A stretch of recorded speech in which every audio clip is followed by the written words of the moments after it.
Everyone, আসসালামু আলাইকুম।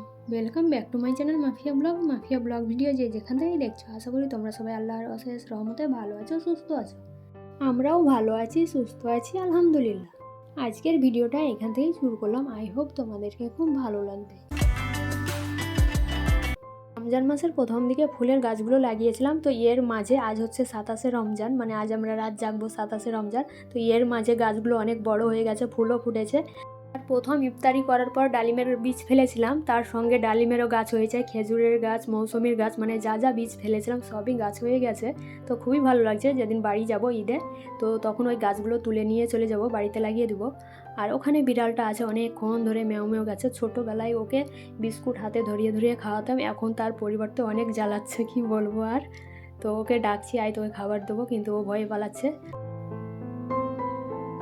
এখন বাজে 12টা, আর 12টার সময় আমি বেডশিট পেতে নিচ্ছি আর কি। তো যেহেতু আজকে অনেক বেশি জামা কাপড় পরিষ্কার করেছি, ঘর পরিষ্কার করেছি, মুছেছি, ওই কাজগুলো নিয়েই ব্যস্ত ছিলাম, তাই বেডশিট আর পাতা হয়নি। তো এখন গোসল করে চলে এসেছি। আমার মেয়েও আজকে আবার রোজা আছে, তো আমার সাথে সাথে কাজ করে নিচ্ছে আর কি। আজকে হচ্ছে সবে কদরের রাত, তাই সব কিছু নতুনভাবে পরিষ্কার করে নিলাম। এই তো রান্নাঘরে চলে এসেছি, আর আজকে করব ব্রয়লার মুরগি ভুনা। মাংসের পিসগুলো একটু বড় বড় সাইজ করে নিয়েছি। ম্যারিনেট করার জন্য প্রথমে দিয়ে দিলাম 1/2 চা চামচ হলুদ গুঁড়ো, অল্প পরিমাণে ধনে জিরা গুঁড়ো, লাল লঙ্কা গুঁড়ো, গোলমরিচ গুঁড়ো, লবণ দিয়ে দিলাম স্বাদ মতো। শেষে দিয়ে দিচ্ছি গরম মশলা অল্প পরিমাণে, আর দিয়ে দিচ্ছি লেবুর রস। দেওয়ার পরে ভালো করে মেখে রেখে দেবো 15 থেকে 20 মিনিটের মতো। একটানা 2-3 দিন চিকেন কষা খেতে খেতে বিরক্ত যখন লেগে যায়, তখন একটু অন্যরকমভাবে রান্না করলে বেশ সবার মুখে আবার নতুন করে স্বাদ আসে। তো তার জন্য একটুখানি চেষ্টা করছি। তো চিকেনগুলোকে এবার ভেজে নিচ্ছি। আর চিকেন ভাজার সময় গ্যাসের ফ্লেমটাকে হাই রাখতে হবে, তা নাহলে চিকেন থেকে পানি ছেড়ে দেবে। গ্যাসের ফ্লেম যদি লো থাকে বা মিডিয়াম থাকে, তো চিকেন থেকে পানি বার হয়ে যাবে। আর এবারে চিকেন ভাজা কমপ্লিট, আমি তুলে নিচ্ছি। চিকেনগুলো লাল লাল হয়েছে। আজকে করব সাবুদানার শরবত, তার জন্য আগে থেকে পানি বসিয়েছিলাম। পানি হালকা গরম হওয়ার পরে সাবুদানা দিয়ে দিলাম। সাবুদানা দেওয়ার সঙ্গে সঙ্গে অনবরত নাড়াচাড়া করতে হবে, তা না হলে তলে জমে যাবে সাবুদানা। এই যে সাবুদানার কালার চেঞ্জ হয়ে গেছে, মানে সাবুদানা সেদ্ধ হয়ে গেছে। এবারে আমি সাবুদানা থেকে এই পানি ছেঁকে নিব, তারপরে ঠান্ডা পানি দিয়ে ধুয়ে নিব। তার আগে আমি কিন্তু সাবুদানার জন্য যে দুধ লাগবে সেটা রেডি করে রেখেছিলাম। এই যে ঘন করে রেখেছি দুধ, তো এর মধ্যে সাবুদানাগুলো আমি পানি ঝরিয়ে নিয়েছি। এবারে সাবুদানাগুলো মিশিয়ে নিব দুধের সঙ্গে। সারাদিন রোজা রেখে ইফতারের সময় যদি এরকম সাবুদানার শরবত খাওয়া হয়, তো সত্যি একদম সব ক্লান্তি দূর হয়ে যাবে, প্রাণ ঠান্ডা হয়ে যাবে।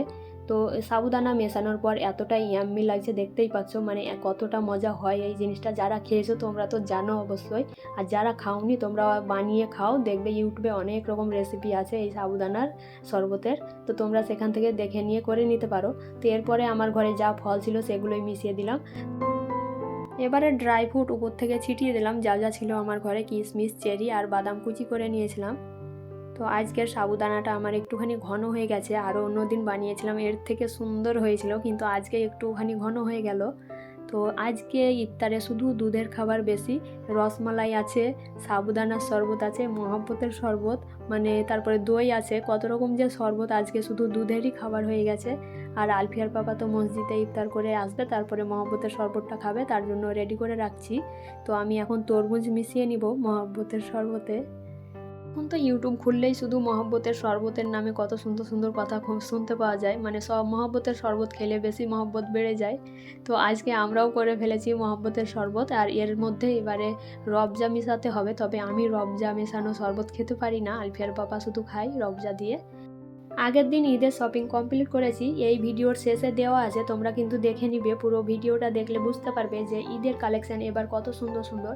কিন্তু ঈদের শপিং করতে গিয়েই তো আমরা ঠেলাই পড়েছিলাম, মানে এত বেশি দাম জামা কাপড়ের যে কিনা আমাদের পক্ষে খুবই কষ্টকর। এই যে ঈদের জমজমাটে শপিং শুরু করে দিয়েছি, আর বরাবরের মতো মেয়ের জামা কাপড় কিনা কমপ্লিট হয় তারপরে আমাদের দেখি, তো সেটাই আজকেও শুরু করেছি। তো মেয়ের প্রথমে ড্রেসগুলো দেখছিলাম, লং ড্রেস, আর এটা প্লাজো সেটিং ছিল, আনারকলি টাইপের। তো এই ড্রেসটা খুবই সুন্দর ছিল, কিন্তু ওটা বাদ গেল, যেহেতু আমার মেয়ে পরছে, কিন্তু খুব একটা ভালো লাগছে না, দেখতেই ভালো লাগছিল ড্রেসটা। আর এই ড্রেসটা দেখার পরে আর কোনো ড্রেস ওর চোখেই পড়ছিল না আর কি। তারপরে মেয়ের জামা কাপড় কিনা কমপ্লিট, এখন আমার দেখছিলাম। এটা ছিল পাকিস্তানি স্যুট, সবুজ কসকসে, কিন্তু মোবাইলে কালার পুরো চেঞ্জ হয়ে গেছে। কি বলবো, কি কালার দেখলাম আর মোবাইলে কি কালার দেখছি, তো সেম কালার দেখাতে পারছি না, জানি না কেন কালার চেঞ্জ হয়ে যাচ্ছে। আর এই যে এই ড্রেসটার যে ওড়নাটা আছে খুবই সুন্দর লাগছিল, আর ওড়নাটার মানে বর্ডার দেওয়া আছে স্টোনের। তো আর এদিকে আছে লেহেঙ্গা, খুবই সুন্দর। প্রত্যেকটা ভিডিওতে যে কমন কথাগুলো বলে থাকি, আজকেও সেই কথাটা বলছি।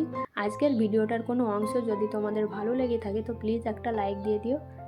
আর তোমরা যারা আমার চ্যানেলের নতুন, আমার চ্যানেলটিকে সাবস্ক্রাইব করে নিয়ে পাশের বেল বাটনটি অল করে দিও।